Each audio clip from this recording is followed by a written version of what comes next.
Sa mundo na puno ng hiwaga, may mga pangyaring hindi basta-basta nalilimutan. Mga trahedyang kumitil ng buhay, nagwasak ng mga lugar, at nag-iwan ng mga tanong na hanggang ngayon nagpapakilabot sa sino mang makarinig. Ngayon, samahan niyo ako sapagkat sisilip tayo sa 5 pinakadelikadong pangyayari yung manig sa buong mundo. Umanga ka ng malalim dahil ang kwentong ito, sigurado akong magugustuhan nyo.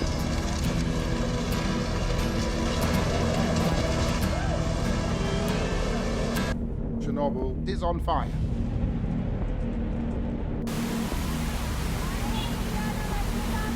Unahin natin sa number 1, the Tunguska Explosion, Russia 1908. Isang tahimik na araw sa Siberia nang biglang parang bumukas ang langit. Isang liwanag na hindi maipaliwanag ang nagliwanag. Kasunod ang pagsabog na umalingaw-ngaw, daang-daang kilometro. Nabuhala mga puno na parang mga posporo. Ngunit nang siyasatin, walang crater, walang bato, walang ebidensya. Ang nangyari sa Tunguska, nananatiling tanong na pilit pa ring sinasagot ng siyansa. Pangalawa sa ating listahan ay ang Mount Tambora Eruption, Indonesia 1815. Alam niyo ba noong 1815, walang lupa at sa isang iglap, sumabog ang Mount Tambora. Ang kalangitan ay nagdilim at ang mundo nilamon ng lamig. Umabot sa ibang bansa ang abo at halos walang ani sa maraming lugar. Tinawag itong Year Without Summer. Pangatlo sa ating listahan ng ay Chernobyl Nuclear Disaster, Ukraine 1986. Abril 26, 1986, isang test lang dapat pero nauwi sa pinakamalalang aksidenteng nuklear. Sumabog ang Chernobyl reactor, malat ang radiation na hindi mo nakikita. Ngunit mararamdaman ng katawan. Ang mga tao ay inilikas, ang babahay iniwan. Hanggang ngayon,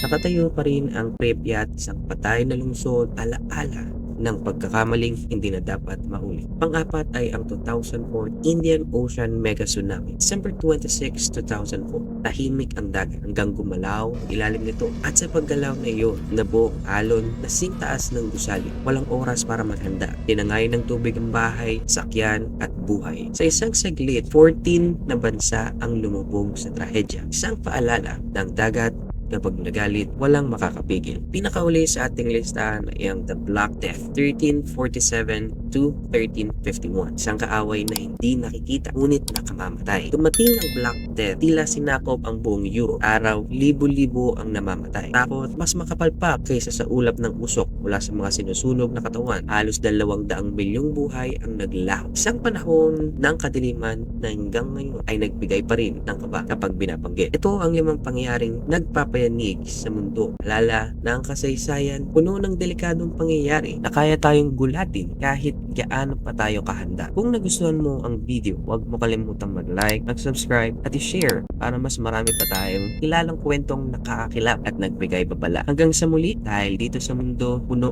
ng hiwag.